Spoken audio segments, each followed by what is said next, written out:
현대 신학의 네 가지 성경 해석이라는 주제로 함께 나누어 보도록 하겠습니다. 먼저 잠시 기도를 하고요. 여러분들과 함께 성경 공부를 진행하도록 하죠. 하나님 아버지, 감사합니다. 우리는 지금 현대를 살아가면서 우리가 이해하고 있는 성경과 다른 이해를 하고 있는 많은 사람들을 만나게 되는데, 아버지 하나님, 저들은 왜 이렇게 성경을 보고 있을까라는 의문을 우리가 많이 해왔습니다만, 오늘 현대신학의 네 가지 성경 해석이라는 주제를 가지고 저들이 함께 배우고 알 때, 그래서 이렇게 성경을 바라보는 관점이 서로 다른 것이구나 라고 생각을 하고, 저들을 불쌍히 여기고 기도할 줄 아는 하나님 안목이 우리에게 생길 수 있도록 도와주시옵소서. 부족한 종을 세워서 오늘도 이 말씀을 전하려고 하는데, 아버지 하나님의 종에게는 참 너무나도 부족한 것들이 많습니다. 그러함에도 불구하고 하나님 이 종을 불쌍히 여겨주셔서 아버지 하나님 말씀을 사모하는 저들에게 하나님 꼭 필요한 말을 선별해서 잘 전할 수 있는 지혜를 허락하여 주시옵소서. 감사드리옵고 우리를 권하신 예수 그리스도 이름으로 기도드렸습니다. 아멘. 여러분, 이렇게 토요일 날 한국 시간은 5시 30분이 되지요. 호주 시간은 지금 7시 30분입니다만 이 시간이 여러분들에게 참 시간을 내기 굉장히 어려운 시간이라는 거 저도 잘 알고 있습니다. 그러나 이렇게 유튜브로 또 녹화한 걸 들을 수도 있지만, 그러나 이 시간을 내서 직접 말씀을 듣고자 하는 그 마음과 그 열정 속에 하나님께서 참 기뻐하시리라고 생각합니다. 나중에 유튜브를 듣는 분들이 잘못됐다는 이야기는 아니지만, 우리가 하나님의 말씀을 듣고 배우기 위해서는 그만한 우리의 노력도 필요하다는 것이죠.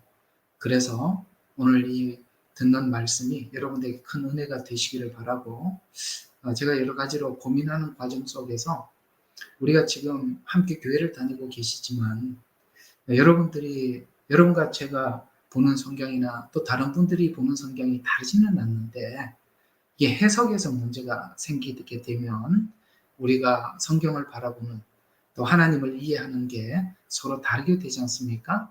왜 그게 다를까라는 부분들이 우리에게 참 시험거리가 되고, 전에는 잘 몰랐는데 이제 마지막 종말에 있을 여러 가지 사건들이 하나둘 일어나는 것을 보면서, 왜 이렇게 성경에 예언된 이 내용들이 지금 현대 여기저기서 많이 일어나고 있는데 왜 저들은 보지 못하고 우리는 볼까?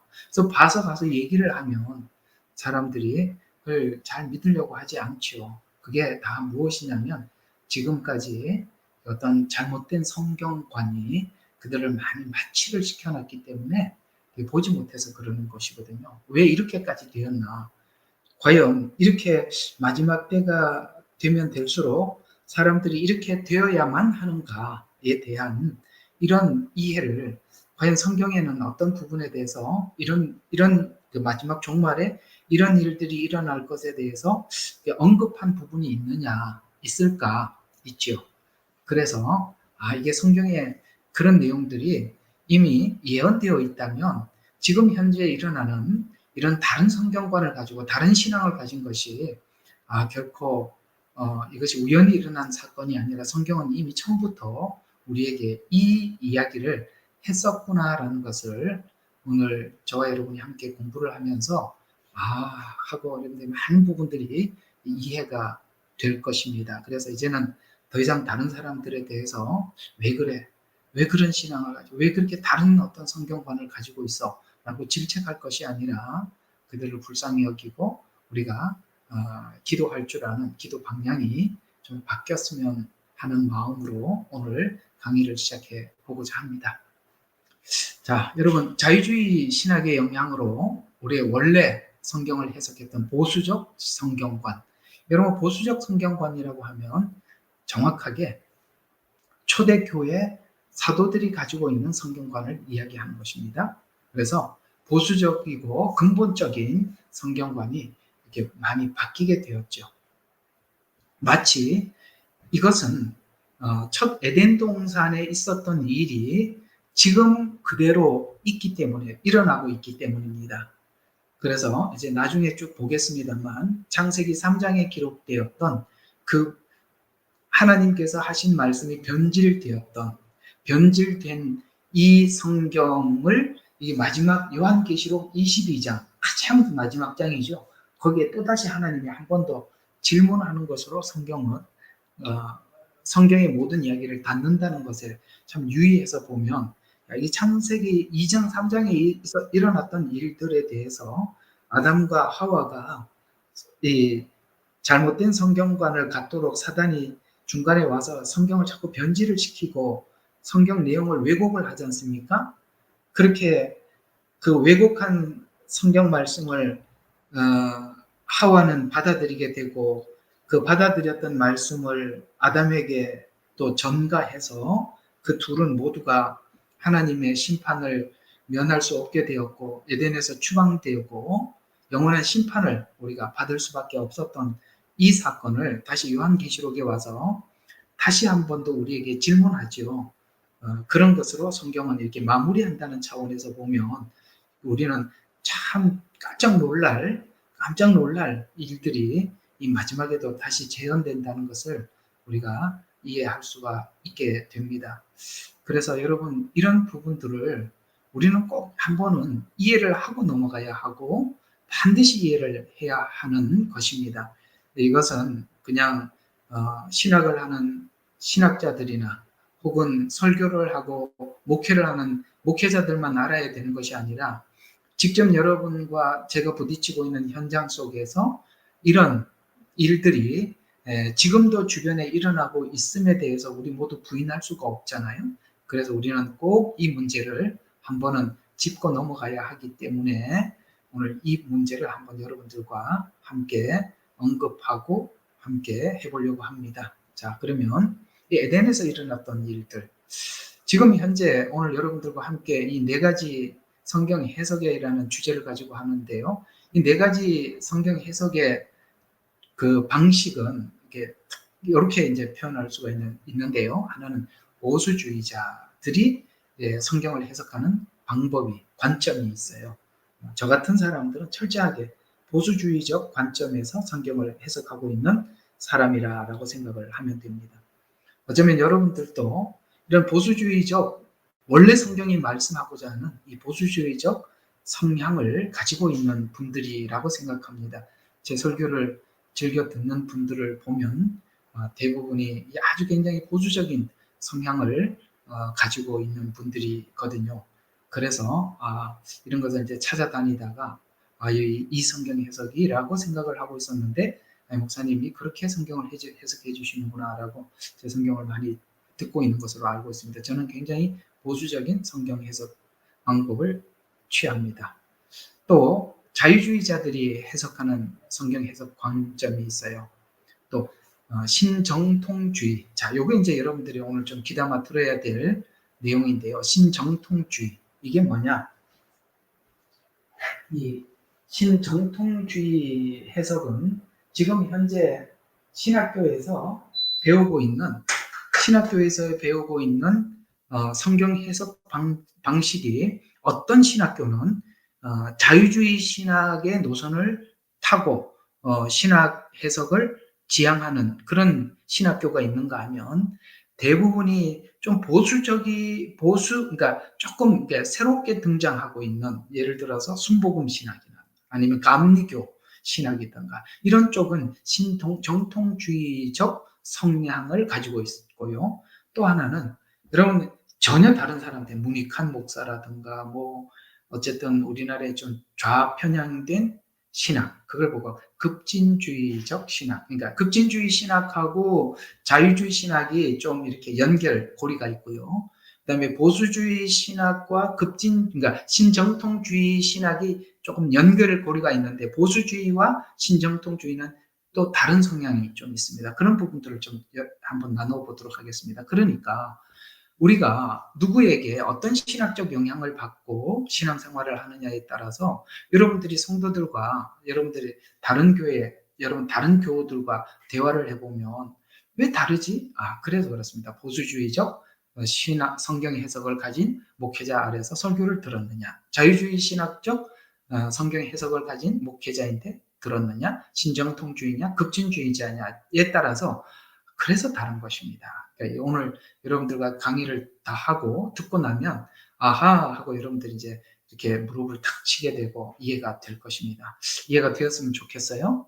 자, 그 다음에 보수주의적 성경 해석이 왜 바뀌어 갔을까? 바뀌면 안 되잖아요. 성경 해석이 바뀌면 안 되는데 왜 바뀌었을까? 그 바뀔 것을 성경은 처음부터 예언했었던 거거든요. 처음부터 예언했었어요. 그게 바로 창세기 2장 16절과 그러니까 2장과 3장에 있는 이야기입니다. 그거 보고 나면 성경 해석이 이게 지나가면서 세월이 흐르면서 이렇게 바뀔 것을 성경은 이미 예언했었구나라는 것을 알 수 있습니다. 그러면 한번 보죠. 창세기 2장 16절과 17절에 보면 이렇게 말씀하셨죠. 이건 보수주의적 해석입니다. 자, 동산의 모든 나무에서 나는 것은 내가 마음대로 먹을 수 있어. 이게 하나님 말씀이잖아요. 내가 마음대로 먹어라. 그러나 선과 악의 지식에서 나무에서 나는 것은 먹지 말라. 먹는 날에는 반드시 죽으리라. 여러분, 여기에 우리는 더 이상 이 보수주의적 해석은 이 말씀을 다르게 해석하지 않고 액면 그대로 받아들이는 거죠. 먹지 마라 그러면 네 알겠습니다 하고 안 먹는 거고요. 선과 악의 지식에서 나는 나무는 먹지 말라. 먹는 날에는 죽으리라 그러면 네 알겠습니다. 그러면은 죽는 줄 알겠습니다. 이렇게 더 이상 여기에 어떤 토도 붙이지 않는 것이 보수주의적 해석입니다. 그런데 이 보수주의적 해석을 가지고 우리가 하나님의 말씀을 보려고 굳게 믿고 있었죠. 아담과 하와는 여기에 대해서 자기들 스스로가 한 번도 흔들림이 없었어요.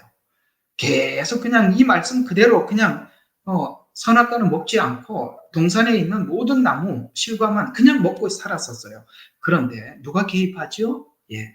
뱀, 사단이 개입을 하게 돼서 말씀이 변질되기 시작합니다. 그래서 2장에서 이렇게 하나님이 딱 고정시킨 하나님의 말씀을 사단이 들어와서 이렇게 질문을 합니다. 여러분, 성경은 변질되는 과정 속에서 뭐가 있냐면 이 잘못된 질문. 누가 질문을 하느냐? 사단이 질문하게 했을 때 우리는 달라 변질되어 가는 거거든요. 그래서 사단이 와서 3장 1절에 이렇게 질문을 합니다. 먹지 말라 하더냐? 먹지 말라고 했잖아요. 먹지 말라 하더냐라는 것이 뭐냐? 이게 바로 의심과 비평입니다. 의심과 비평입니다. 하나님은 하나님의 말씀을 우리가 액면 그대로 믿되 왜 액면 그대로 믿어야 하는지를 우리 생애를 통해서 하나님이 알게 해주세요.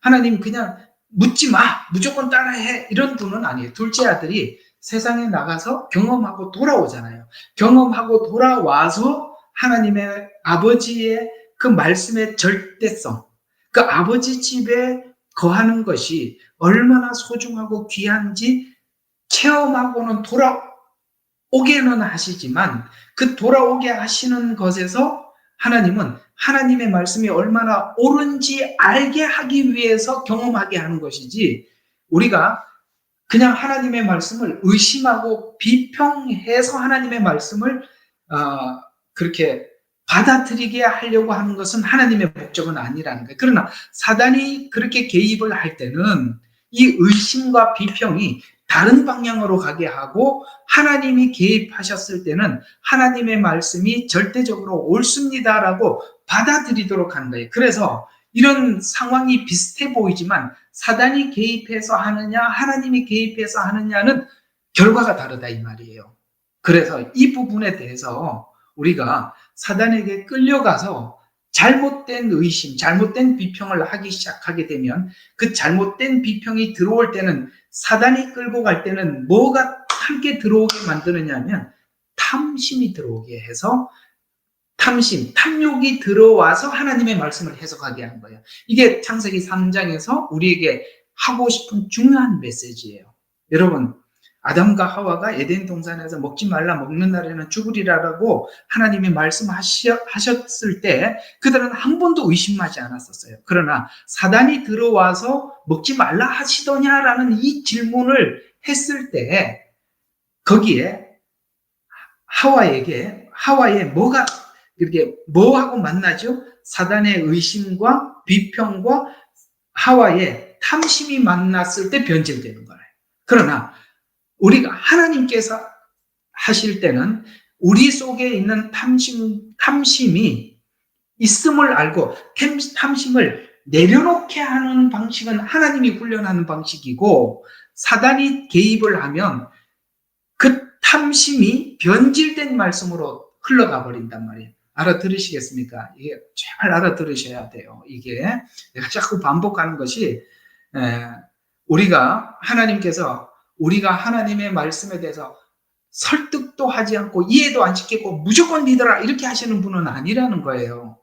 그러나 하나님은 하나님의 말씀이 더 옳다라는 것을 알게 하는 쪽으로 우리를 인도해 가신다면, 사단은 그렇게 인도하는 것이 아니라 탐심이 들어와서 변질시켜 나간대요. 아시겠습니까? 우리는 하나님이 개입하셨을 때는 하나님 말씀 앞으로 정확하게 그 말씀을 받아들이는 쪽으로 하나님이 인도하신다면, 사단이 개입했을 때는 변질된다. 왜? 거기 탐심이.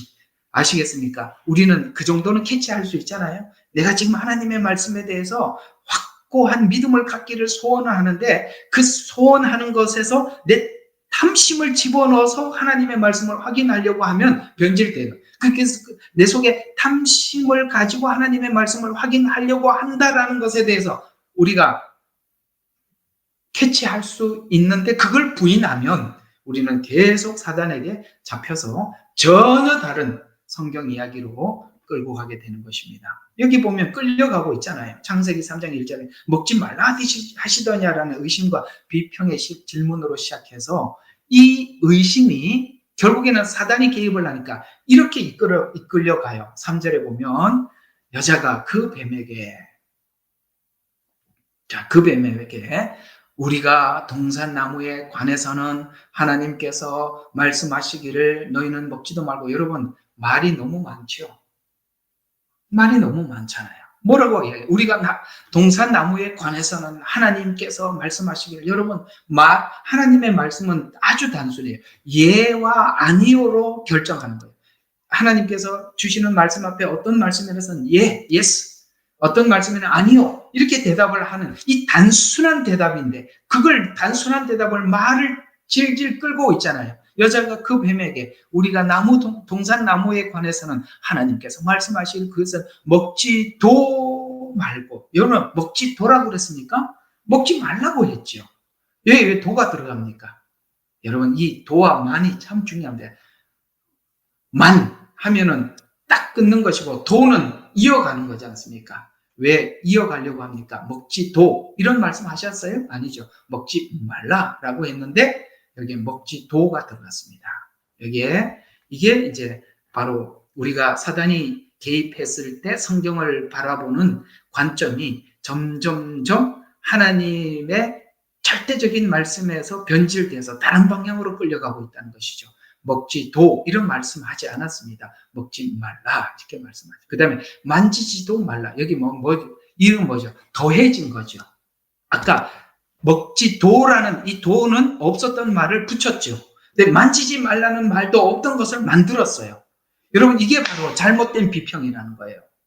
잘못된 비평. 그래서 만지지도 말라 이런 말은 없었어요. 그래서 의심이, 사단이 개입을 하면 하나님의 말씀이 어떻게 되느냐면, 이 의심이 사단이 주면은 빼거나 더하게 된다면. 왜 자꾸 말씀을 더하거나 빼지요? 그 속에 내가 원하는 게 있잖아요. 내가 원하는 탐심이 있잖아요. 그러면 말씀이 더해지거나 빼지는 것입니다. 우리가 하나님의 말씀을 자꾸 왜곡할 때는 그 속에 분명히 내 속에 원하는 다른 어떤 의도가 있기 때문에 우리가 변질되는 것이고, 그러니까 다른 의도가 있는 것을 사단은 알고 그것으로 침입해 들어와서 우리로 하여금 점점점 하나님의 말씀을 왜곡하도록 끌고 가는 것이죠. 이런 일들 여러분 살면서 경험해 보셨죠? 경험해 봤을 거예요. 우리가 모두 다 이 말에 우리가 공감할 수 있어야 되는 것입니다. 그래서 죽으리라, 먹는 날에는 죽으리라는 이 말씀이 점점 변질돼서 어느 쪽으로 갔습니까? 죽을까 하노라가 되어서 그러니까 죽을까 하노라가 되어서 그 다음에 죽으리라가 죽을까 이렇게 되었죠. 여기다 탐욕을 불어넣으니 이제는 드디어 그 말씀을 죄짓는데 행동으로 옮기죠. 4절에 보니까 그 뱀이 여자에게 말하기를 너희는 반드시 죽지 아니하리라. 여러분 완전히 바뀌었죠. 처음에는 죽으리라가 뭘로 바뀌었어요? 죽지 아니하리라. 그 사이에 누구 개입이 있었다? 사단의 개입과 인간의 탐욕이 이렇게 더해져서 하나님의 말씀이 딱 바뀌었어요. 그렇게 아까 말씀드린 것처럼 자유주의 신학자들, 그 다음에 이 마지막 때 진보주의자들, 하나님 말씀 다 바꿔놨죠. 예, 오직 완전히 바뀌어져 있죠. 그래서 여러분들이 지금 보면 세상에 어떻게 하나님 말씀을 보는 게 나하고 저 사람하고 이렇게 다를 수 있어, 이런 생각이 드는 그런 대화 채널들이 있잖아요. 누구하고 대화를 해보면 전혀 우리가 이해하고 있는 거하고 너무 다른 어떤 성경관을 가지고 있는 이유는 사단이 오랜 시간 작업을 신학교에서 또 우리 성도들에게 작업을 해두었기 때문에 그런 것입니다. 그래서 마지막 때도 이 종교다원주의를 옹호하는 절대 기독교인들은 종교다원주의를 절대로 지지할 수가 없어요. 동성애도 절대 지지할 수 없어요. 그런데 그걸 지지하는 걸 보고 깜짝 놀랐지 않습니까? 깜짝 놀랐잖아요. 예. 그래서 세상이 이렇게 바뀐 것입니다. 사단의 작업, 인간의 탐욕, 이런 것들이 더해져서 다른 신학, 다른 성경 해석이 등장하게 된 것이죠. 그래서 반드시 죽지 아니하리라 이렇게 선포했더니 어이구 5절에 보니까 창세기 3장 5절에 눈이 열렸어요. 어떤 다른 쪽에 눈이 열려버린 거죠. 그 다음에 눈이 열리고 신들과 같이 되어 선과 악을 알게 되는 줄 하나님이 아시리라라고 하나님의 그 선한 의도를, 아담과 하와에게 주고자 하는 축복의 선한 의도들을 뒤집어 버렸어요. 야, 봐라. 지금 사단이 눈을 열어버렸어요. 그랬더니 야, 너 이거 선악과 먹으면 하나님하고 똑같이 되니까 하나님이 너를 하나님과 동등된 그런 위치에 올려놓지 않고 너를 늘 너에게 중요한 것은 감추었어. 하여튼 이렇게 수도 없이 많은 것을 붙일 수 있어요. 그래서 그렇게 얘기했더니 하와가 선악과를 다시 쳐다보니까 전에는 쳐다보지도 않았거든요. 보니까 야, 먹음직스럽고 보암직스럽고 그 다음에 뭐예요? 탐스러운 나무 열매를 먹고 남편에게도 주니 먹더라. 이게 뭐죠? 남편에게도 주니 먹더라. 무슨 말일까요? 이 신학은 확산되는 것입니다. 이 거짓된 복음은 확장되는 것입니다. 가장 가까운 사람으로부터 시작해서 확장되어서 점점 확장되어서 지금은 이 보수주의적 성경 해석보다는 자유주의적 성경 해석을 지향하는 사람들과 교회가 그렇게 많아진 것입니다. 그래서 이 내용은 복음에 변질될 것을 예언한 내용이에요.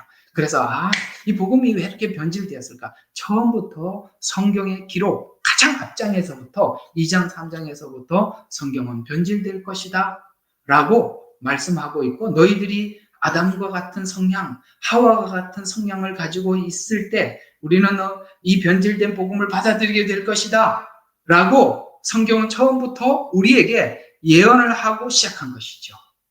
그래서 이 복음이 창세기 시작으로부터 하여서 성경 전체를 지나는, 저와 여러분이 지금 창세기에 이 변질되었던 아담과 하와 사건을 보고 난 이후에 다시 우리 모두에게 이 성경이 절대적 하나님의 말씀으로 보느냐라는 질문을 우리 모두에게 하고 있어서 이 성경 전체를 쭉 창세기부터 요한계시록까지 지나가는 과정 속에서 사단은 계속 우리로 하여금 이 복음이 다른 방향으로 우리의 시선을 돌리기 위해서 작업을 할 겁니다. 그러나 우린 그리스도를 사랑하고 십자가의 은혜를 구하고 하나님 그 복음을 믿는 믿음의 그 진정성을 가지고 있는 우리들은 절대로 사단이 말하는 여러 가지 유혹들, 야 이거 먹으면 너 눈이 밝아지고 하나님같이 되고 네 모든 문제가 해결될 수 있고 성경은 하나님은 능력의 하나님이야, 그 하나님을 믿어라는 이런 말들을 전부 다 우리는 부인하고 버리고 어떻게 합니까? 저렇게 배제하고 우리는 주님께서 나를 향하신 그 사랑 앞에서 나는 십자가를 지고 자기를 부인할 거야 라는 것에 대해서 우리가 고집스럽게 그 자리에 서 있을 때만이 성경은 창세기부터 요한계시록까지 쭉 지나가는 과정 속에서 우리는 변질되지 않는 복음을 가지게 되고 하나님은 그 변질되지 않는 복음을 더 깊이 우리에게 열어줄 것이고 우리는 그 주신 그 복음을 가지고 주님 앞에 끊임없이 요한계시록까지 다시 오실 주님, 그 주님 앞에까지 우리는 가지고 가게 될 것입니다. 그런 여러분들을 축복하고 주님의 이름으로 위로합니다. 정말 그렇습니다. 그래서 창세기 2장 3장에 이렇게 질문한 질문이 여러분 놀랍게 이 질문을 성경 전체를 다 지나가고 요한계시록 제일 마지막에 또 우리에게 한 번 더 아담과 하와에게 묻듯이 이렇게 물어요. 그 내용이 바로 요한계시록 22장 18절과 19절에 성경 다 펴보세요. 중요한 질문을 다시 이 창세기에 아담과 하와가 실패했던 이 질문을 다시 우리 모두에게 너 성경 창세기부터 계시록까지 다 봤느냐? 라고 물으면서 다시 우리에게 질문하고 있습니다. 뭐라고 질문하는지 18절, 19절 제가 읽어보겠습니다. 이는 내가 이 책의 예언의 말씀들을 듣는 각 사람에게 증거함이니, 야 이게 뭡니까? 아담과 하와에게 먹지 말라, 먹는 날에는 죽으리라 라는 말과 같이 네가 내 말을 들은 모든 사람들에게 증거함이니 누구든지 이것들을 더하면, 여러분 창세기에 가보니까 아담과 하와가 이 말씀을 더했죠. 예, 아까 분명히 더했다고 말했어요. 죽을까 하노라. 아니죠. 자, 그래서 더하면 하나님께서 이 책에 기록된 재앙들을 그에게 더하실 것이요. 더했더니 어떻게 했습니까? 그 재앙이 더해졌죠. 죽으리라만 생긴 거예요. 죽는 것은 기본이고 남자에게는 땀을 흘려 수고해야 하고 여성에게는 해산의 고통, 이렇게 말씀하고 있잖아요. 남자들은 군대 갔다 온 이야기 하면 끝이 없고 여성들은 그 병원에 출산한 이야기 하면 끝이 없고 그 출산의 고통이 너무나도 고통스러우니까 아시겠습니까? 죽으리라는 기본이 됐고 거기에 더해졌잖아요. 그런 것처럼 여러분 분명히 말씀하고 있습니다. 재앙이 더해질 것이다. 그 재앙은 요한계시록에 나온 재앙입니다. 아시겠습니까? 에덴에서는 죽음, 그 다음에 땀 흘리는 고통, 해산의 수고, 그게 전부고, 그리고 에덴 이후에는 기회가 있지만 요한계시록 이후에는 기회가 없는데 이 재앙은 영원한 재앙이 될 것입니다. 그리고 19절에 보니까 누구든지 예언의 말씀에서 삭제하면 없어집니다. 하나님의 생명책과 거룩한 도성과 이 책에 기록된 것에서 그의 부분을 제하여 버리리라. 아시겠습니까? 이렇게 창세기에서 있었던 사건을 요한계시록, 성경 가장 마지막에 네가 성경 전체를 읽으면서 성경에 나오는 이 모든 말씀 앞에서 다시 한번 너에게 묻는다, 질문한다 라는 이 질문 앞에 우리에게 뭐라고 묻습니까? 너 여기서 말씀을 변질시켰냐? 더했냐? 뺐냐? 거기에 대해서 재앙을 더할 것이다 라고 하나님은 분명히 끝에 가서 또다시 질문을 하는데요. 이 이야기는 도대체 뭐냐 이거죠. 창세기에서는 선악과라면 요한계시록의 가장 중요한 주제가 뭐죠? 666표 아닙니까? 똑같은 이야기잖아요. 그 창세기에 나와 있는 선악과나 그 다음에 마지막 요한계시록에 등장하고 있는 666은 같은 질문이잖아요. 그래서 에덴의 선악과 내용과 같이 마지막 음녀가 전한 이 거짓된 복음, 그게 뭐죠? 종교다원주의, 거짓 메시아 등등등 음녀 이야기, 이게 수많은 이야기, 요한계시록에 나오는 수많은 이런 것들을 통해서 다시 묻는 질문, 우리에게 이렇게 질문하죠. 오직 예수만이 구원자냐? 라고 질문을 하는 겁니다. 아까 뭡니까? 예수도 구원자냐? 라는 질문. 예수만이 구원자냐? 라는 질문. 여러분, 이 질문이 완전히 다른 방향이라는 거 이해하시겠습니까? 여러분과 저의 대답은 뭐죠? 예, 예수만이. 그런데 종교다원주의는 예수도 많은 구원자 중에 한 사람 이렇게 가는 것입니다. 그래서 이 표를 받는 자는 누구나 예수도 구원자다라고 생각하는 사람들은 표를 받을 것이고, 예수만이라고 믿는 사람들은 절대 받지 말라는 하나님의 말씀 앞에서 우리는 절대 이 표를 거절하게 될 것입니다. 선악과와 666은 같은 질문이라는 것이고, 아담과 하와가 실패한 것처럼 너희들도 거기에 따라 실패하지 말라. 너도 하와가 주는 선악과를 먹지 말라. 하와가 주는 선악과는 뭘까요? 앞으로 여러분과 함께 나누어야 될 바로 이 현대신학의 잘못된 성경 해석법들입니다. 그래서 666 문제는 요한계시록의 단순한 문제가 아닙니다. 에덴에서 있었던 작업을 매우 정교하게 준비해서 찾아온 미혹이기도 합니다. 마지막 때 미혹으로 이제 질문을 하고, 이 질문을 통해서 오직 예수만이 구원자냐라는 질문 앞에서 이제 나눔이 시작됩니다. 여러분, 제가 이번에 송구 영신 예배 때 말씀을 드렸죠. 주제가 뭐였어요? 미혹은 나눔의 시작입니다. 라는 주제. 여러분, 기억하십니까? 그 얘기죠. 미혹은 나눔의 시작입니다. 그래서 마지막 때 이 미혹을 통해서 우리에게 질문을 하고 있죠. 우리는 이 질문 앞에 우리는 우리의 사고, 우리의 생각으로 억지를 부리지 말아야 하는 것입니다. 우리가 사람에게는 억지를 부릴 수 있지만, 그러나 내가 성경이 말씀하고 있는 잘못된 이해를 가진 성경관을 가지고, 해석관을 가지고 있는 것에 대해서 제 해석이 옳습니다, 제 생각이 옳습니다, 이렇게 억지 부리지 말라는 거예요. 우리 사람에게는 그렇게 억지를 부릴 수 있어요. 그러나 우리가 원래 전해준 복음 앞에 서서 우리가 이렇게 억지를 부리면서 하나님, 저는 이렇게 생각합니다, 하나님은 그렇게 생각하세요, 이런 이야기 절대 하면 안 되는 것입니다. 그런 생각을 하려고 한다면 분명히 사단이 우리의 생각을, 우리의 성경 해석관을 돌려놓을 것입니다. 하나님께서 우리에게 마지막 때 오직 예수님만이 너희 구원자냐? 라는 질문을 하고 있고, 그 질문 앞에 그렇습니다라는 대답을 하는 사람들의 행함에는 정결한 신부로 준비되기 위한 몸부림을 함께 칠 것이고, 우리는 예루살렘의 신부로 준비될 것입니다. 그래서 이 질문 앞에서 성경 해석의 유형의 몇 가지가 바로 사단이 질문한 것처럼 이런 질문들에 대해서 네 가지. 자, 첫 번째는 이 네 가지 그 성경 해석은 이런 것들입니다. 이제 일단은 전체 주제를 한번 여러분들에게 말씀을 드려 보도록 하겠습니다. 자, 보수주의 신학적 관점을 가지고 있는 사람들은 모든 성경은 하나님의 말씀이다, 이렇게 보고 있습니다. 그렇습니다. 저와 여러분은 그런 생각을 하고 있는 사람입니다. 그 다음에 또 이러면 끝이잖아요. 더 다른 게 있을 게 아무것도 없는데, 아까 먹는 날에는 죽으리라 이렇게 하면 그게 끝인데, 사단이 서서히 말씀을 바꾸죠. 그래서 이런 성경 해석도 생겨나기 시작합니다. 성경은 하나님의 말씀을 포함한다. 되게 웃기는 이야기죠.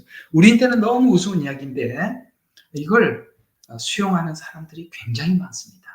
하나님의 말씀을 포함한다. 그러면 포함 안 된 것도 있다는 얘기가 되는 거죠. 이게 자유주의 신학자들이 이해하고 있는 성경 해석 관점입니다. 포함한다. 포함하지 않죠. 다 하나님 말씀일 뿐이죠. 또 성경은 하나님의 말씀이 된다. 이건 또 무슨 회개망측한 이야기죠. 하나님 말씀이 된다.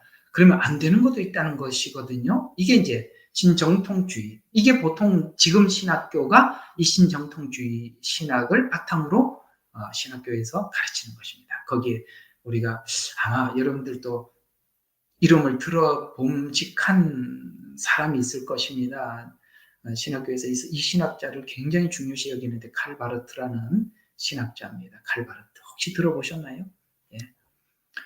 그런 신학자들이 신정통주의자들이고 지금 현대 신학교의 가장 주체가 되는 신학 해석법이기도 합니다. 자, 네 번째, 성경은 하나님의 말씀이 아니다. 이게 이제 아니다 이렇게 주장하는 사람들은 진보주의자들입니다. 이게 자유주의 신학에서 나와서 좀 더 급진적 변화를 가져온 자들이죠. 그들은 하나님의 말씀이 아니다 이렇게 주장을 합니다. 그래서 하나님의 말씀은 두 군데밖에 없다. 어디? 구약에는 십계명, 신약에는 주기도문. 그 둘만 하나님의 말씀이고 나머지는 하나님의 말씀이 아니다. 사람들의 객관적, 객관적인 어떤 관점에서 쓴 글이다. 이렇게 이해를 하고 있습니다. 자, 정리해 보겠습니다. 하나님의 말씀이다. 하나님 말씀이 포함된다. 하나님 말씀이 되기도 한다. 하나님 말씀이 아니다. 와, 성경이 이렇게 성경을 보고 있는 사람이 있나? 있죠. 그래서 여러분과 이렇게 대화를 하면 다른 성경관을 가지고 있는 사람들을 만나게 된 것입니다. 자, 그러면 첫 번째로 모든 성경은 하나님의 말씀이다 라고 보고 있는 보수주의자들입니다. 이들은 바로 사도들이 이해하고 있는, 사도들이 보고 있는 이런 관점에서 성경을 보는 사람들입니다. 그들은 모든 말씀이 하나님의 말씀이다라고 합니다. 근데 이제 이게 말씀을 이렇게 변질시키고 이렇게 말씀을 다르게 해석하려고 하는 사람들은 이런 걸 막 지적을 하거든요. 성경에 보면 이런 말들이 있어요. 여러분, 사단의 말들이 있죠. 사단이 창세기에서부터 나와서부터 아담과 대화를 하면서 자기 말을 합니다. 사단의 말이 있어요. 또 뱀의 말도 있죠. 창세기 보면. 이 후손들이 있습니다. 사단의 말, 뱀의 말을 하는 그 후손들이 있어요. 그들이 누굽니까? 거짓 예언자들입니다. 요한계시록에도 보면 거짓 선지자들이 많이 등장해서 활동을 하죠. 이들은 바로 사단의 말, 뱀의 말을 하는 사람들이고 거짓 예언자들이고 또 우상 숭배자들의 말도 기록되어 있어요. 그래서 여러분, 이 말도 하나님의 말씀 맞지요? 맞습니다. 그런데 이들은 이 말은 사단의 말이고 거짓 예언자들의 말이고 우상 숭배자들의 말이니까 이건 성경 하나님 말씀 아니야 이렇게 주장해요. 맞는 것 같지요? 아닙니다. 맞습니다. 이 말도 하나님이 기록한 겁니다. 성경에 보면 성경은 세상의 역사와 다른, 그러니까 세상의 역사는 승자를 위한 역사예요. 그러나 성경은 모든 내용들을 적나라하게 기록하고 있습니다. 만약에 세상 역사가 다윗의 생애를 기록했다면 다윗의 골리앗 사건이나 다윗의 훌륭한 통치만 기록했을 테지요. 그러나 인구 조사했던 거, 그 다음에 밧세바와 가늠한 이야기를 적나라하게 기록하는 것은 인간과 하나님 사이에 있는 내용들을 하나도 빠짐없이 그 죄를 해결하시는 하나님 이야기를 그대로 기록했기 때문에 거기에 빠진 것이 없이 인간의 죄를 그대로 기록한 것입니다. 그러나 이것이 세상의 역사가 기록했더라면 이런 이야기를 다 뺐을 것입니다. 왜 성경은 사단의 말, 그 다음에 뱀의 말, 거짓 예언자의 말, 우상 숭배자의 말을 빠짐없이 기록했을까요?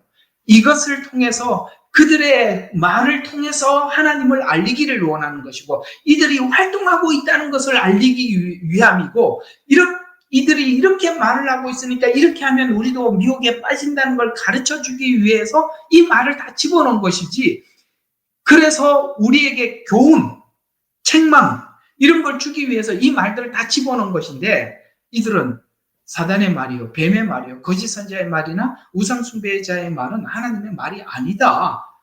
그는 사단의 말이 아니지 않냐라고 빼려고 하지만 여러분 우리는 그렇게 생각하지 않습니다. 이 역시 하나님의 말씀으로 우리는 받고 있습니다. 왜냐? 하나님의 뜻을 나타내는 도구로 이런 것들을 하나님이 사용했기 때문에 그렇습니다. 따라서 이들이 한 말도 하나님의 말씀으로 받아서 우리는 교훈을 삼지요. 이런 차원에서 그들의 말은 틀렸다라는 이야기입니다. 거짓 선지자들의 말을 통해서 하나님이 우리에게 뭘 알려주려고 하는 것입니까? 거짓 선지자들의 말을 반대로 이해하면 하나님의 말씀을 이해하게 되고, 거짓 선지자들이 말을 한다는 것은 역시 하나님도 우리에게 말씀하고 있지만 사단도 말을 하고 있구나 라는 것을 우리에게 알려주기 위해서 거짓 선지자들의 말을 그대로 가감없이 기록하고 우리에게 알려주려고 하는 것입니다. 이해가 가시죠? 아멘이시죠? 네, 그들의 말도 하나님의 말씀입니다. 또 속이는 자들을 통해서 더 분명하게 증거하게 하기 위함입니다. 속이는 자, 여러분 사단은 속이는 자죠. 그런데 이 속이는 자들을 통해서 우리에게 더 분명하게 하나님의 말씀을 증거하기 위해서 하나님께서는 그들의 말도 가감없이 그대로 기록을 했는데요. 대표적인 한 구절을 제가 소개해 드려 보려고 합니다. 마태복음 28장 11절과 15절을 보십시오. 다시 한번 마태복음 28장 11절에서 15절, 성경이 있는 분들은 펴셔서 한번 함께 보시면 좋겠습니다. 자, 이렇게 이야기합니다. 그들이 가고 있을 때에 보라, 경비병 몇 사람이 성읍에 들어가서 일어난 모든 일들을 선임 제사장들에게 보고하더라. 그들이 장로들과 함께 모여 의논하고 경비병들에게 많은 돈을 주면서 말하기를, 너희는 그의 제자들이 밤에 와서 우리가 자는 동안 그를 훔쳐갔다고 말하라. 만일 이 말이 총독의 귀에 들어가면 우리가 그를 설득하여 너희는 안전하게 하리라 고 하더라. 그러므로 그들이 돈을 받고 가르침을 받은 대로 행하였으니 이 말이 오늘까지 유대인들 사이에 두루 퍼지니라. 너무 재미있지 않아요? 너무 재미있어요. 나는 이 말 너무 재미있었어요. 어떤 측면에서 재미있었냐면, 무덤을 지키던 병정들에게 돈을 많이 주어서 부활을 알리지 못하게 하자. 이제 제사장들이 와서 돈을 많이 주어서, 야, 그냥 입 다물어라. 만약에 너 수장인 총독이 여기에 대해서 태클을 걸면 내가 가서 충분히 설득해 놓을 테니까 걱정하지 마라. 이렇게 얘기했던, 숨어서 했던 말들을 다 공개해서 성경에다 기록을 하는 바람에 온 세상에 지금까지 알려지고 있어요. 차라리 그때 이 무덤을 지켰던 사람들이 말을 했더라면 이렇게 기록을 하지는 않았을 텐데, 역으로 이게 부활이 사실이구나, 이렇게 모든 사람에게 알리게 되었더라는 거예요. 이해가 가시죠? 이 거짓말을 성경은 그대로 기록을 하고 숨은 이야기를 그대로 밝히는 것은, 이렇게 숨은 이야기를 통해서 도리어 뭡니까? 사실이 분명해지기 위해서 밤을 더 깜깜하게 만들어서 작은 빛까지도 우리 모두에게 비치도록 하기 위한 것과 같이, 하나님은 이렇게 숨어있는 어둠에서 하는 일들을 밝히 드러냄으로써 빛을 더 선명하게 알려주기 위한 것. 그런 차원에서 사단의 말, 거짓 선지자들의 말, 뱀의 말도 성경은 그대로 기록하더라. 아시겠죠? 그래서 이것 또한 하나님의 말씀이다라는 것이에요. 그래서 우리 보수주의자들의 성경과는 문자적 해석, 그 다음에 성경의 무호성을 강조하며 부정적인 말이나 긍정적인 말씀 모두 하나님을 아는데 필요하기 위해서 기록하였고, 그것을 우리가 받아들이죠. 그래서 성경을 하나님의 말씀으로 믿고 성경에 기록된 내용을 역사적이고 과학적으로 오류가 없다라고 과학이 증명을 못했더라도 그건 분명히 하나님의 말씀이고 분명히 오류가 없다라고 우리는 믿고 받아들여요. 세상에 과학이 어떻게 발전을 하든 뭐 어떻게 돼가든지, 세상이 아무리 뒤집어지더라도, 이스라엘이 저 모양이라더라도 하나님께서 마지막 때에 회복이 있다고 한다면 우리는 그 회복을 믿는 거예요. 아시겠습니까? 지금 저 모양인데 그게 가능하겠어? 라는 이런 의심을 하지 않는다 이 말이에요. 하나님이 그렇게 말씀하신 대로 된다라는 것에 대해서 절대적으로 믿는 거. 이게 바로 보수주의자들이 가지고 있는 성경관이다라는 것입니다. 그래서 성경에 기록된 내용은 역사적으로 과학적으로 오류가 없다고 보고, 따라서 보수주의자들은 성경의 모든 부분을 문자 그대로 받아들여요. 문자 그대로. 받아들이고 성경 해석을, 이 문자를 상징적이나 은유적인 해석이 있긴 합니다만 그 내용을 최소화시켜서 이런 내용들을 다른 내용으로, 다른 이야기로 이렇게 바꾸지 않기 위해서 최소화하죠. 그런데 급진주의자들이나 자유주의 신학자들은 대부분이 해석이 안 되다 보니까 성경이 해석이 안 되는 부분은 상징, 은유 이런 식으로 다 뒤바꿔서 자기들이 원하는 대로 성경 해석을 바꾸죠. 이해가 가십니까? 그래서 신천지 같은데 처음에는 뭘 가지고 시작합니까? 씨 뿌리는 비유, 처음에는 혹하게 만들죠. 그러나 거기에서 그거는 하나의 미끼에 불과하고 시간이 가면 갈수록 전혀 다른 방향으로 우리를 사람들을 끌고 가는데 전혀 몰라요. 그래서 끝에 가서는 메시아가 예수님이라고 굳게 믿고 있었는데 메시아가 이만이다라고 해도 이제는 더 이상 여기 부인할 수 없도록 그렇게까지 사람들을 마취시키더라는 거예요. 희한하죠. 우리는 절대적인 믿음이 오직 예수님만, 이게 중요하다 그랬어요. 도가 아니에요. 예수님도 구원자가 아니에요. 만이에요. 그런데 만이 도로 바뀌어버리는 거죠. 이게 바로 사단이 목적하는 것입니다. 그러기 위해서는 성경을 사실 그대로, 문자 그대로, 역사 그대로 받아들이는 것이 중요한 것입니다. 그래서 내용의 상징적인 내용이 아닌 것은 절대 상징적으로 해석하지 않고 은유적인 해석도 최소화하는 것입니다. 보수주의자들은 성경의 권위와 모성을 중요시하고 성경이 인류의 도덕적, 영적 지침으로 사용한다고 믿어요. 그들은 종종 전통적인 가치관을 중시하고 현대사회와 여러 변화에 대해서 비판적인 입장, 세상이 바뀌어도 하나님의 말씀은 영원하다라는 이 보수적인 태도를 취합니다. 보수주의자들이 이해하는 성경과는 이 성경 구절을 중심으로 하나님의 말씀을 이해하거든요. 자, 그게 이제 한 세 군데 정도만 소개해 드리려고 그러는데, 자, 디모데후서 3장 16절과 17절. 제가 두 권의 성경으로 여러분들에게 읽어 드려 보도록 하겠습니다. 자, 개역 개정에는 이렇게 나와 있을 거예요. 모든 성경은 하나님의 감동으로 된 것이라 사람을 가르치고 책망하며 바르게 하고 의로 교육하기에 유익하니 이는 하나님의 사람이 온전하여 모든 선한 일에 온전하게 준비되게 하려 합니다. 이게 개역 개정의 이야기인데 제가 보고 있는 이 디모데후서 3장 16절과 17절은 원래 좀 원본과 가까운 킹제임스 성경은 이 내용을 이렇게 번역하지 않았어요.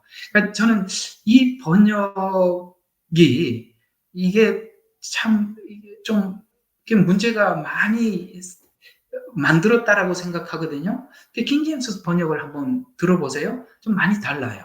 자, 모든 성경은 하나님의 영감으로 주어진 것으로, 자, 아까는 감동으로 된 것이다라고 개역개정에서 말했지만은 여기서는 하나님의 영감이다. 여러분, 감동과 영감 어떤 차이가 있어 보이세요? 감동이라고 하면 인간의 감정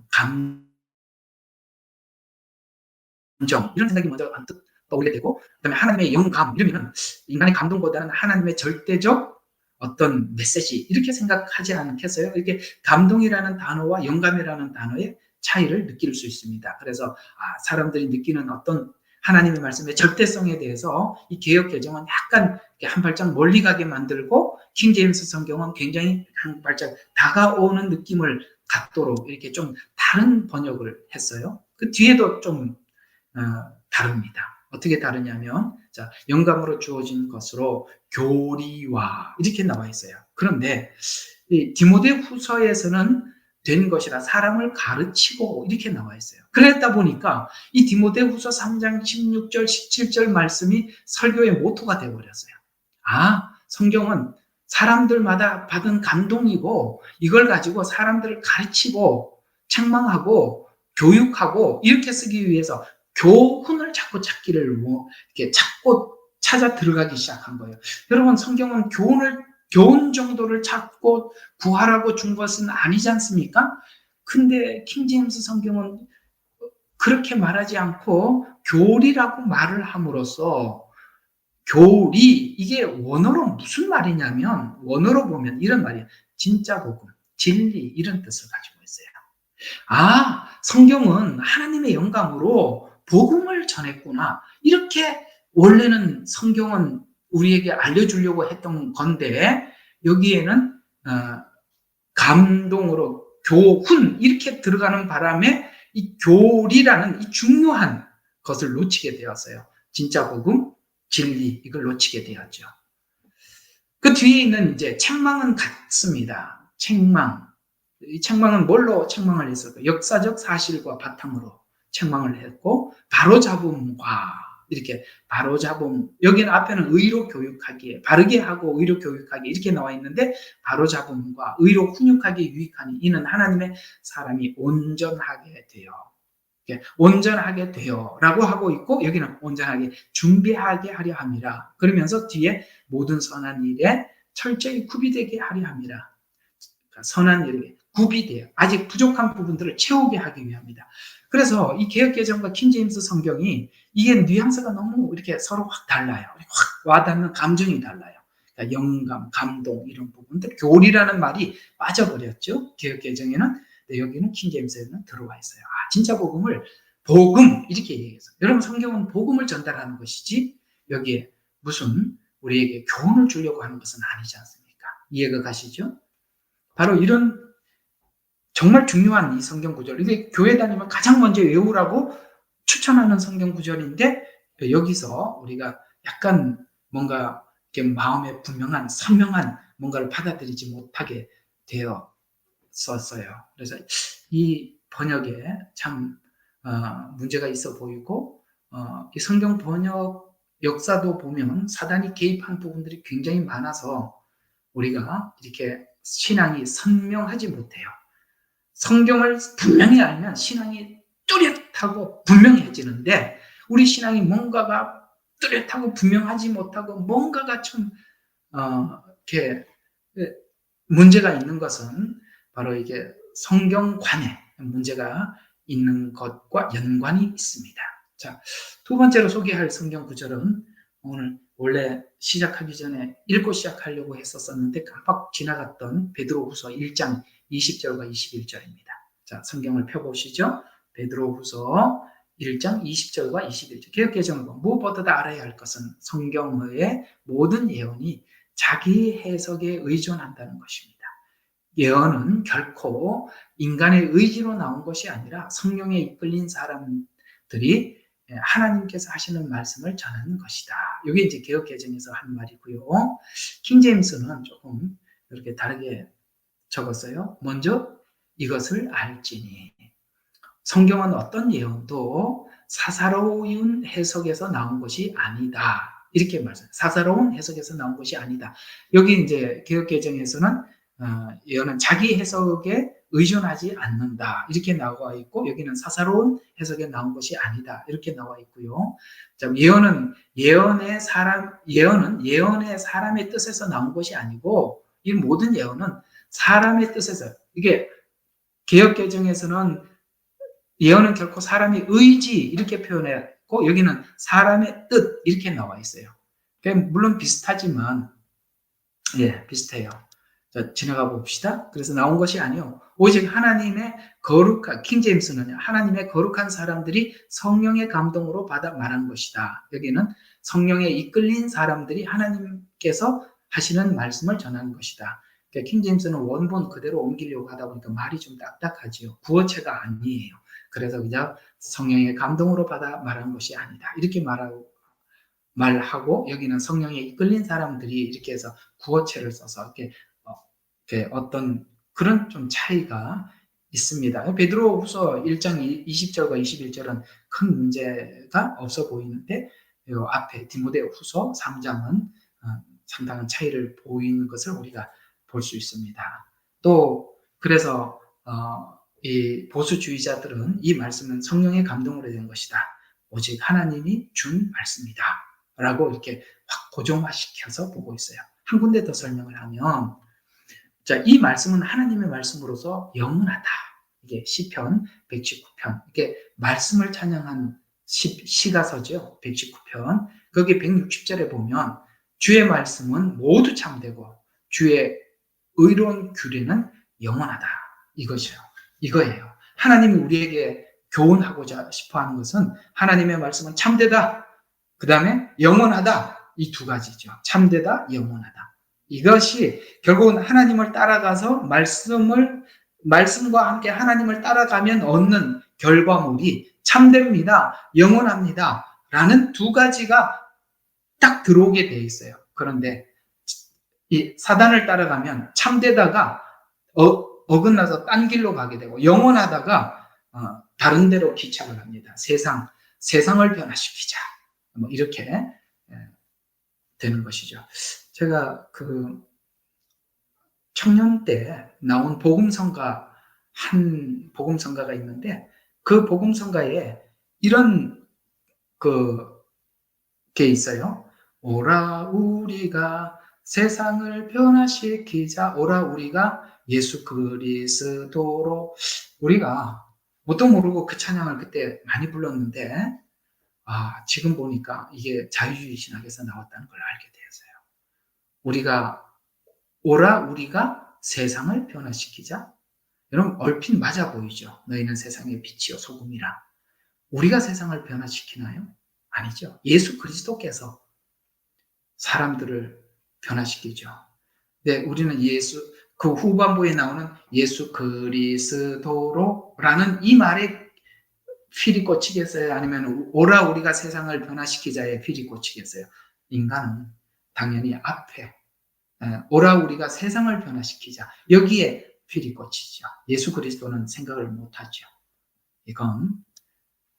이런 찬양들이, 이게 찬양도 우리가 선별을 해보면, 이거는 복음주의적 관점에서 만든 찬양이구나.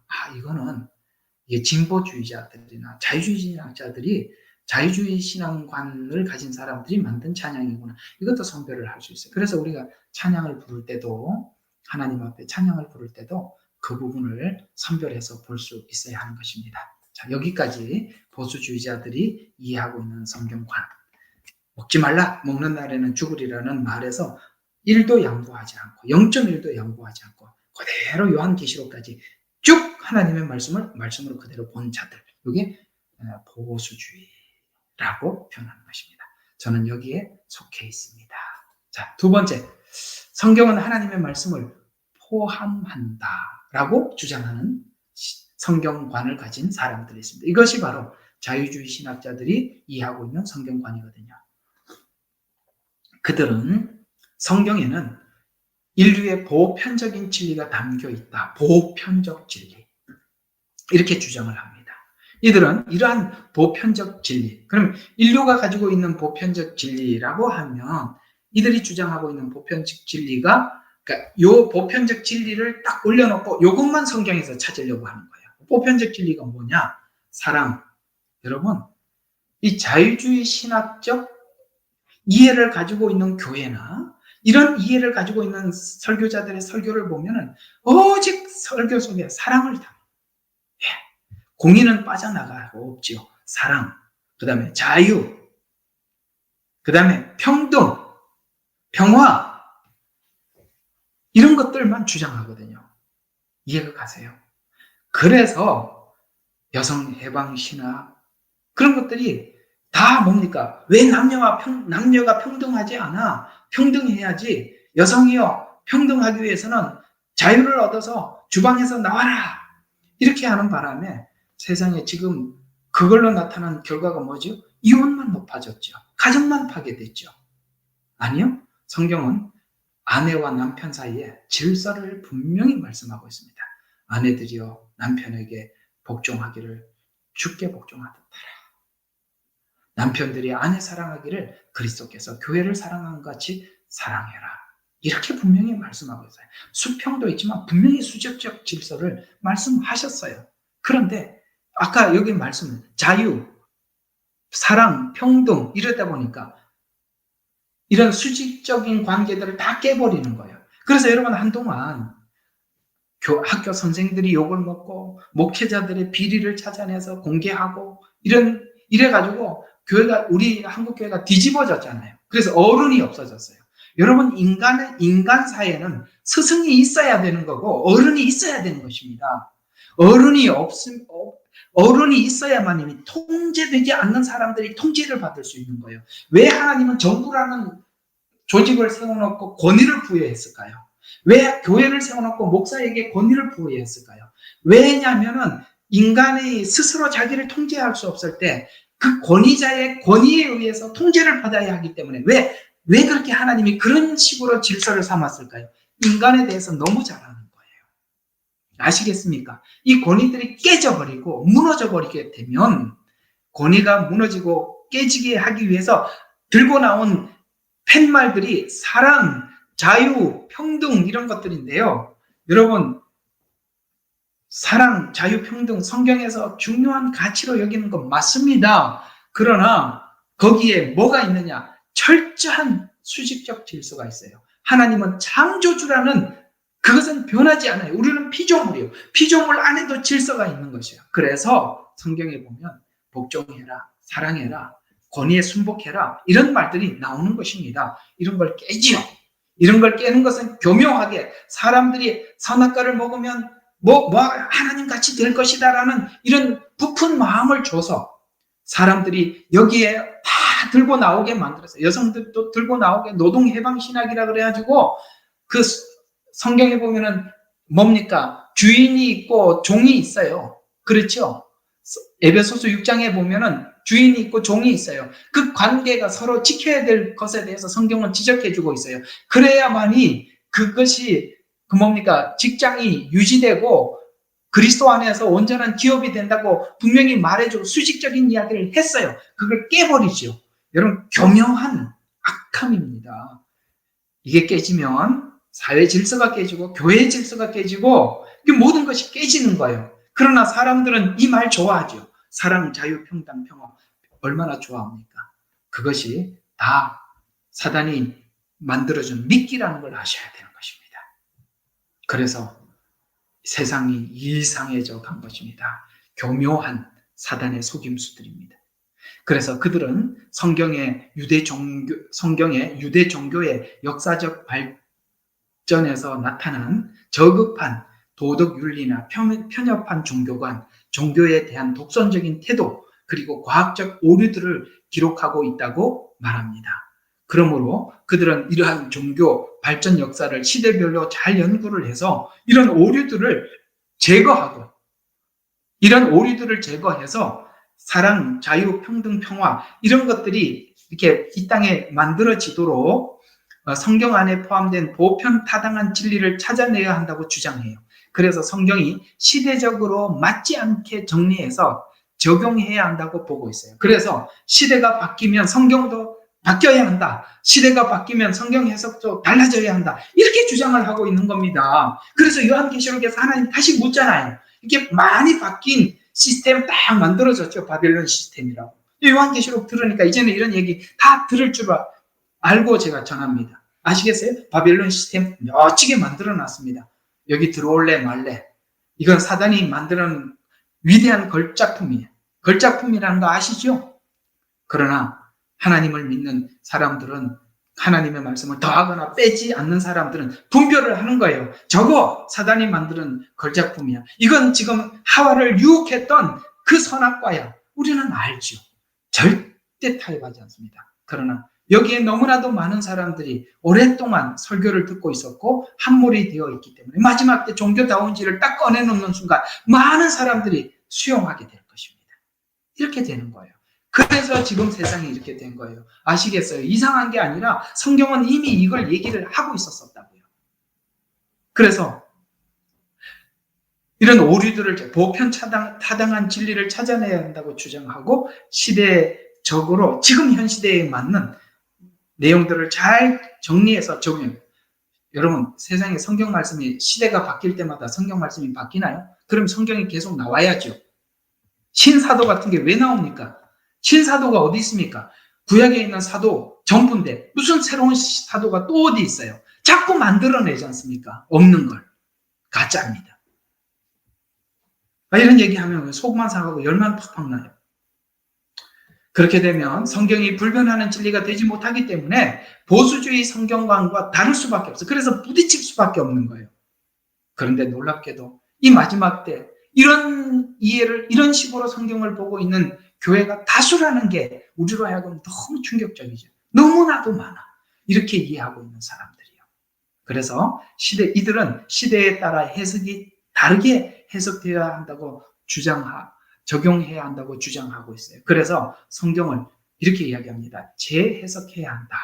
여러분, 성경을 재해석해야 된다. 보수주의자들의 이 해석은 너무나도 고리타분하다. 그래서 교황이 이런 놈들이에요, 다. 그래서 교황이 어느 날 그러지 않습니까? 인류의 적은 보수주의자들이라고. 우리 같은 사람들이라고. 인류의 적이라고 하고 우리 보고 뭐 테러리스트라고까지 이야기를 하지 않습니까? 이렇게까지 달라진 겁니다. 그거 다 어디서 누구 입에서 나온지 아시겠죠? 그 교황, 그가 중심으로 온 세계를 종교다원주의로 이렇게 묶어가고 있는 것이에요. 그래서 어쨌든 지나갑시다. 다른 이야기는 좀 할 시간이 없어서 지나가 봅시다. 그래서 문화적, 역사적 맥락을 그들은 중요시 여기어서 자유주의 신학자들은 성경이 기록된 당시의 문화적, 역사적 배경을 이해하는 것이 중요하다고 생각을 하면서 그 배경을 이해하면서 지금도 이 배경 아래서 성경을 이해하고 맞춰야 한다라고 주장을 해서 초대 교회가 해석했던 성경 해석을 부인하고 지금 현대판으로 다시 바꿔야 한다. 그러니 성경 해석이 달라지죠.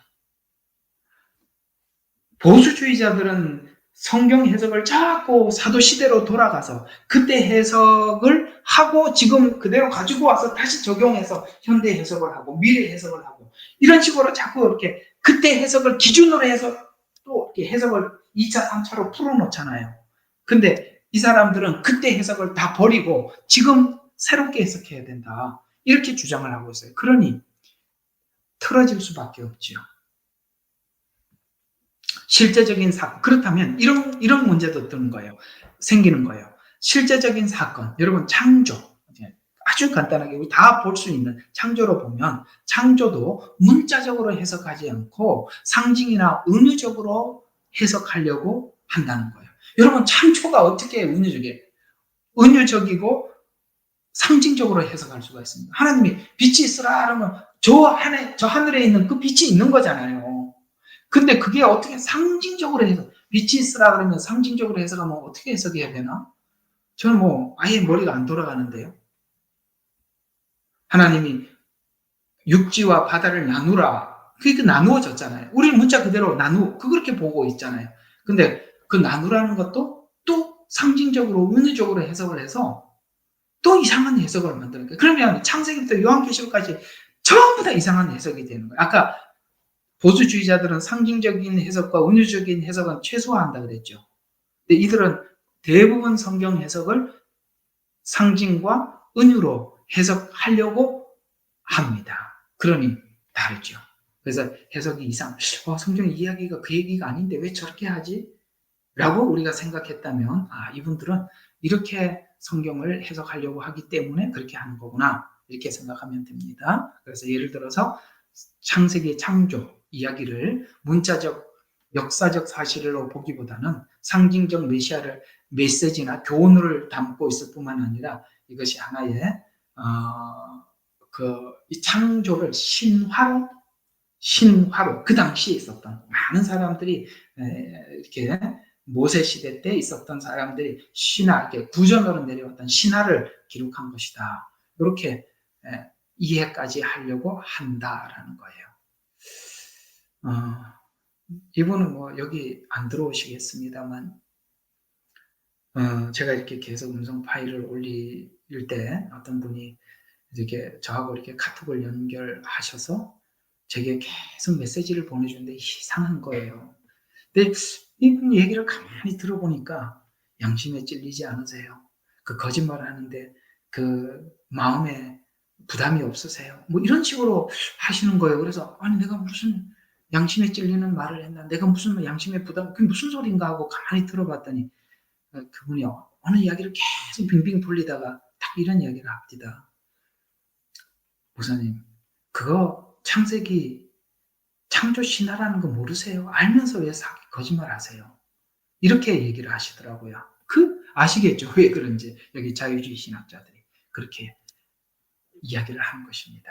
창조가 신화다, 상징이다, 은유다. 아시겠습니까? 자유주의 신학이 그렇게까지 사람을 만든다는 게 놀랍지 않아요? 여러분, 여기 들어와서 우리가 이게 하나님 말씀을 말씀 그대로 배우고 이렇게 한다는 게 얼마나 귀한지 아세요?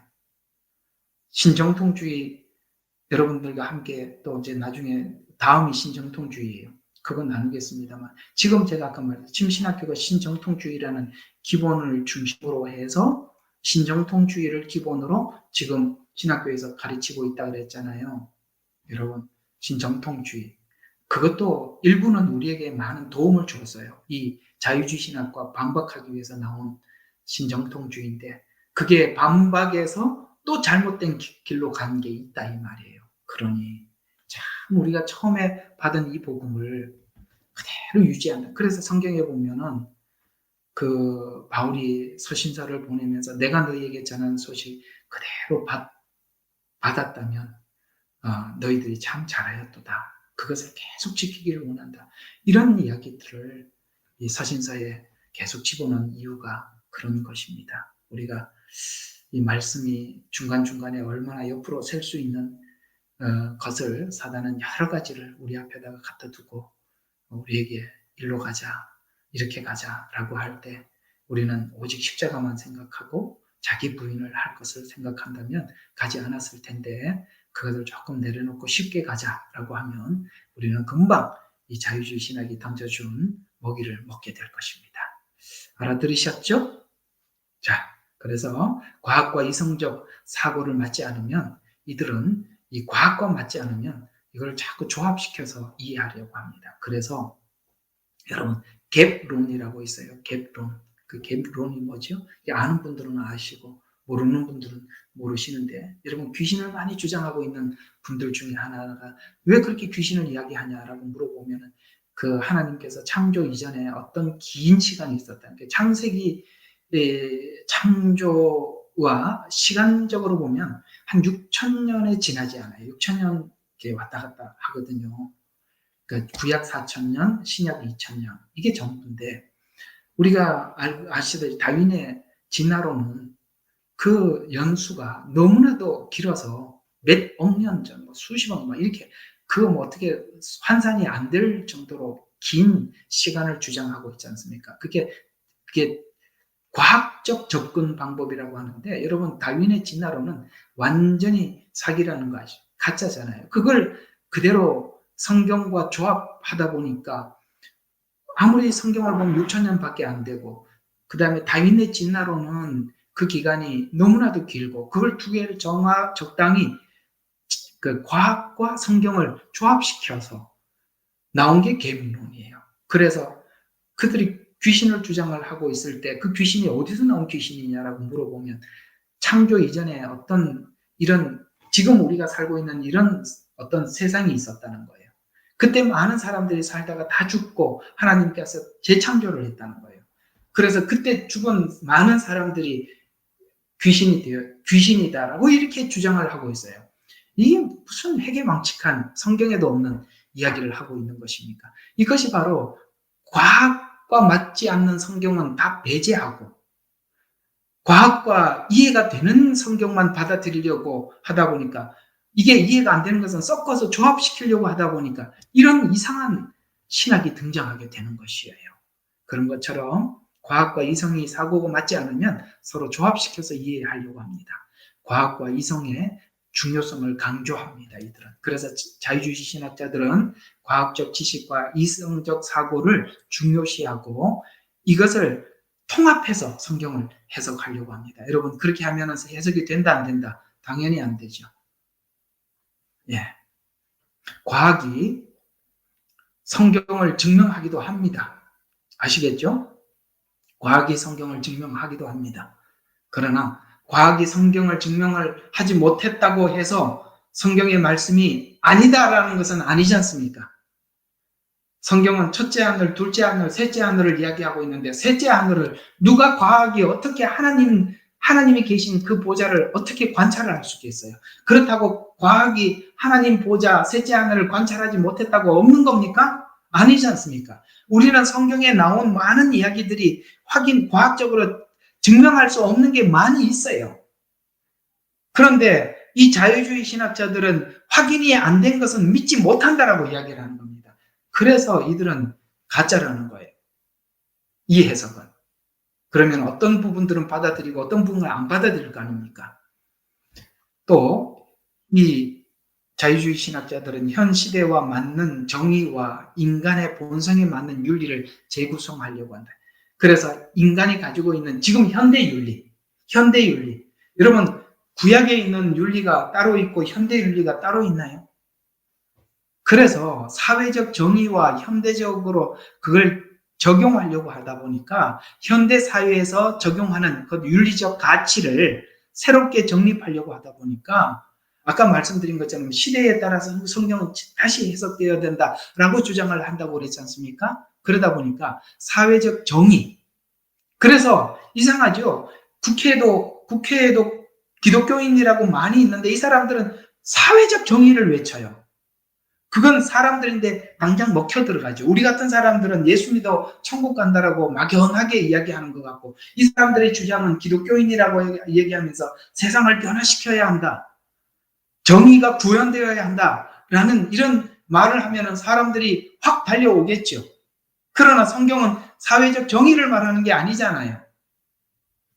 그래서 시대마다 윤리적, 도덕적 가치가 다른데 그 가치에 따라서 성경이 해석되어야 한다라고 주장을 하다 보니 정의 구원을 외치다 나가서 어디까지 가냐? 동성애를 옹호하는 거예요. 왜? 현대 도덕적 가치는 동성애까지 포함해야 한다. 그들은 소수자가 아니냐. 그 소수까지 끌어안는 것이 기독교 정신이다. 다 말장난입니다. 다 말장난이죠. 그래서 동성애를 옹호하거나 종교 통합을 지향합니다. 현대 사회적 윤리에 적용하려 하니 다양한 해석을 수용하려고 하고 다양한 해석의 수용은 자유주의 신학자들은 다양한 해석과 관점을 수용하는 경향이 있고 한 가지 해석만 절대적 진리라고 보지 않아요. 그래서 이들은 절대 진리가 없어요. 그러니 여러분 먹지 말라, 먹는 날에는 죽으리라는 절대 진리가 사라지고 죽을까 하노라 이렇게 바꿔놓은 거잖아요. 바꿔놓잖아요. 이게 결국은 이 자유주의 신학에 함몰돼서 뭐가 됐죠? 절대 진리가 사라져버리고 절대 진리가 상대 진리가 되고 상대 진리가 시대에 따라 달라져서 지금 이렇게 성경 해석이 자기들이 사람들이 마음대로 해석하는데 아까 베드로후서에서 말씀드린 하나님 말씀은 사사로이 풀지 마라. 그러면은 사사로이 풀다가 스스로 멸망해 간다. 성경 해석을 그렇게 오해하고 있다가 잘못 간다는 거예요. 그래서 이 자유주의 신학자들은 이렇게까지 얘기합니다. 하나님은 사랑의 하나님입니다. 인류를 사랑하신다. 불신자까지 사랑합니다. 하나님은 사랑의 하나님이 인간을 심판할 리가 없다. 앞에 있으면 뺨을 한 대 때려주고 싶어요. 장난치는 것도 아니고 말장난도 아니고 그렇잖아요. 성경에 심판이 얼마나 나와 있는데요. 자, 계속 한번 봅시다. 그래서 자유주의 신학자들은 주장하고 있는 성경 구절들 그까지 좀 이 구절이 조금 많은데 그래도 요거까지는 조금 시간이 걸리더라도 몇 가지 요거는 하고 오늘 마쳐보도록 합시다. 자, 자유주의 신학자들이 주장하는 성경 구절. 자, 하나님은 공의만을 주장하지 않고 사랑만 주장한다라는 것입니다. 이걸 가지고 우리를 설득시키기 위해서 끄집어낸 성경 구절이 마태복음 22장 37절에서 40절이에요. 적어두세요. 참 중요한 이야기예요. 자, 이들이 사랑을 주장하는 것이 마태복음 22장 37절에서 40절 읽어드릴게요. 이런 이야기입니다. 예수께서 그들에게 이르시되 너는 마음을 다하고 목숨을 다하고 내 정신을 다하여 주 너희 하나님을 사랑하라. 이 사랑이 등장하지요. 이것이 큰 계명이요. 둘째는 이와 같으니 네 이웃을 내 자신같이 사랑하라 하신 것이라. 이 두 계명은 율법과 선지자의 강령이라 라고 성경 구절만 똑 빼서 이 성경 구절만 쏙 뽑아가지고 사랑이 복음의 중심이다 라고 이야기하는데, 여러분 문맥을 빼버렸죠. 문맥, 앞에 뭔 이야기하다 이 말이 나왔는지 이 말은 빼버리고 요 이야기만 하잖아요. 이 말은 앞에 어떤 이야기로 하다가 나온 이야기죠? 율법을 지키지 못한 이유가 뭐냐라는 이야기를 하다가 너희 속에 하나님을 사랑하는 마음이 없어서 그 말씀을 지키지 못한다라는 말로 설명하기 위해서 하나님을 사랑하라. 구약도 그 사랑을 이야기한 것이다. 이렇게 설명을 했는데 그 문맥은 빼버리고 예수님께서 우리에게 전해준 정치는 사랑이다 라고 주장을 하는데, 그러면 사랑만 강조하면 뭐가 빠지죠? 공의, 심판이 빠지죠. 그래서 심판을 빼버리기 위해서 사랑을 들고 나온 것입니다. 교묘하지요. 그럴듯하지요. 속았습니다. 그렇게 속은 거예요. 두 번째, 평등을 주장한다고 했죠. 평등을 주장하는 주장에 대한 성경 구절은 바로 이 부분을 들고 나와서 평등을 주장합니다. 갈라디아서 3장 28절. 갈라디아서 3장 28절입니다. 여기는 이런 말씀이 있어요. 너희는 유대인이나 헬라인이나 종이나 자유인이나 남자나 여자나 모두 예수 그리스도 안에서 하나니라. 하나래요. 유대인, 헬라인, 자유, 여자, 남자 다 하나래요. 그래서 평등하대요. 맞죠? 근데 이 구절은 모든 인간이 하나님 앞에 평등하다는 개념을 강조해서 자유주의 신학자들은 다양성과 평등의 가치를 반영하는데, 그러나 이 성경 구절은 구원이 유대인이나 이방인이나 차이가 없고 자유자나 그 다음에 종이나 남자나 여자나 모두 다 믿으면 구원을 받는다, 이 말을 쓰기 위해서 이걸 썼는데, 여기서는 그 앞에 문맥을 설명하려고 하는 그 맥락은 딱 끊어버리고 뭐라고 주장했어요? 평등만 거지만. 아시겠어요? 이단이 쓰는 방식하고 똑같잖아요. 여러분, 평등 이야기가 아니라 구원이 모두나 보편적이다, 누구나 믿으면 된다, 이 이야기를 하기 위해서 썼던 성경 구절을 이들은 이렇게 오용하게 만들었어요. 또 하나는 자유를 이야기한다 그랬지 않습니까? 자유.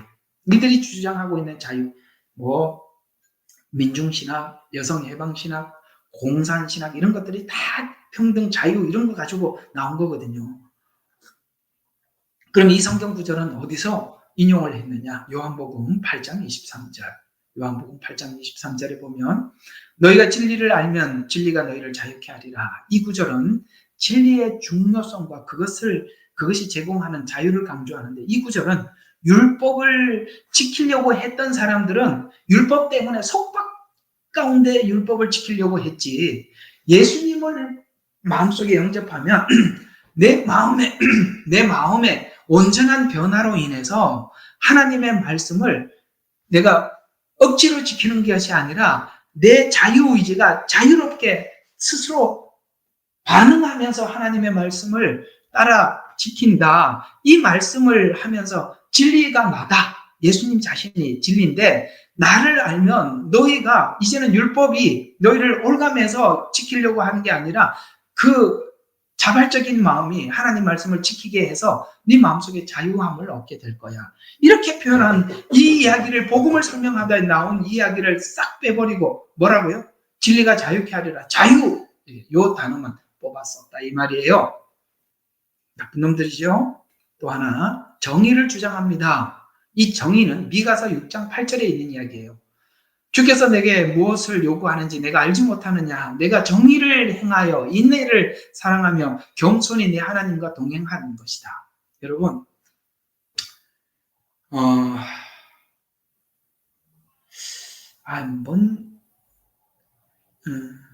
소돔과 고모라가 하나님의 동성애 때문에 멸망한 거 아니냐? 이제 이 자유주의 신학자들에게 질문을 했어요. 동성애 때문에 하나님께서 멸망하게 한 거 아니냐? 분명히 그것 때문에 멸망했지요. 우리는 거기 성경에서 나온 이야기로 충분히 이해하고 있는 내용입니다.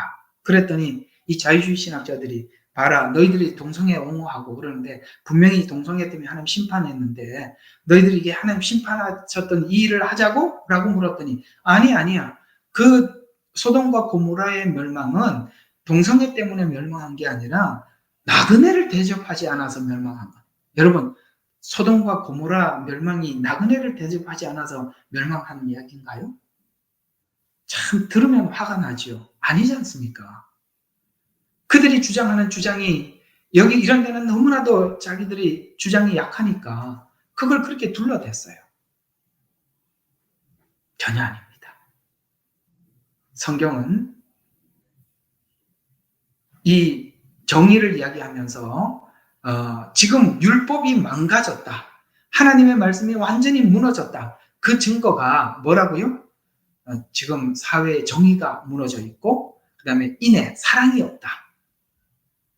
그것이 바로 율법이 무너진 증거다. 이걸 이야기하기 위해서 미가가 말씀하셨던 이 말씀을 이들은 이렇게 설명을 하고 있더라는 것이죠. 전혀 다른 이해 속에서 성경을 보고 있는 것입니다. 마지막입니다. 화평과 화해를 강조하면서 이 구절을 들고서 이들은 이 화평과 화해를 강조하는데요. 마태복음 5장 9절입니다. 거기 보면 화평케 하는 자는 복이 있나니 그들이 하나님의 자녀라 일컬음을 받을 것입니다. 화평과 화해를 중요성을 강조하면서 자유주의 신학에서 중요한 가치로 내건 이야기죠. 그러나 여기서 말하는 화평은 복음이 하나님과 인간과 인간 사이에 화평을 전해준 것이다 라고 말씀하시면서 화평케 하는 자는 복이 있다.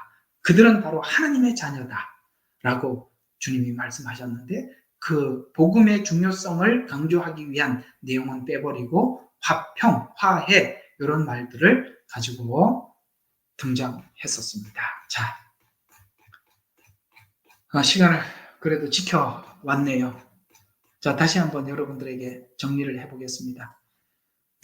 에덴 동산의 질문을 마지막 때 주님은 다시 우리에게 질문을 하시고 있습니다. 아시겠습니까? 에덴 동산에서 했던 질문을 마지막 때 우리에게 다시 하셔요. 얘야, 성경을 쭉 지나오면서 하나님의 말씀을 뺐느냐, 더했느냐 라고 우리에게 묻죠. 에덴 동산의 선악과는 마지막 때 다시 666이라는 이름으로 등장합니다. 하나님의 말씀을 보수적으로 지켜온 사람들은 절대 거부하겠지만 이미 자유주의 신학이나 진보 신학에 함몰된 사람들은 그것이 이미 대수롭지 않는 하나님은 사랑의 하나님이라 하나님 이런 거 가지고 심판하지 않아. 예수님을 믿어서 구원을 받지. 무슨 이런 걸 지키지 않는다고 하나님 심판하셔. 하나님 사랑의 하나님인데 이렇게 머릿속에 딱 박혀 있어서 그걸 주는 순간 하와가 답석 먹었던 것처럼 쉽게 먹게 될 것입니다. 제가 알기로는 이 방에 모인 여러분들은 그렇게 생각하는 분이 없다고 생각합니다.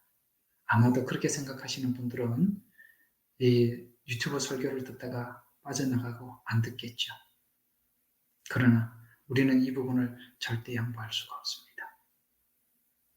저와 여러분은 이 해석을 원래 하나님께서 주신 이 말씀에 먹지 말라, 먹는 날에는 죽으리라는 이 말씀에 우리는 목숨을 걸고 어떤 것으로 우리를 유혹하더라도 우리는 전혀 양보할 수 없는 믿음을 주님 오실 때까지 가져야겠습니다.